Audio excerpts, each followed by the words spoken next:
स्वस्त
स्वार्थी, घमंडी, कामापुरता आहे असं वाटायला लागतं। नातं कोणतंही असू दे, त्यात एकमेकांचा सन्मान आणि विश्वास खूप गरजेचा आहे।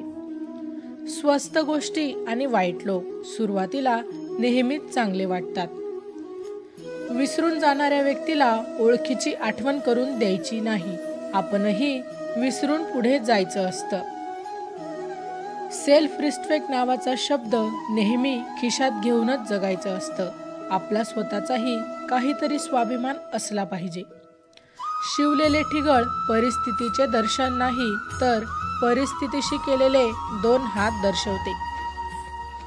कुणाच्या चांगुलपणाचा इतका फायदा घेऊ नका की त्याला वाईट बनायला भाग पडेल। लक्षात ठेवा, वाईट नेहमी तोच बनतो जो पहिले चांगला बनून आतून तुटलेला असतो। दररोज सुंदर विचारांची शिदोरी ऐकण्यासाठी चॅनलला जरूर सबस्क्राईब करा। धन्यवाद।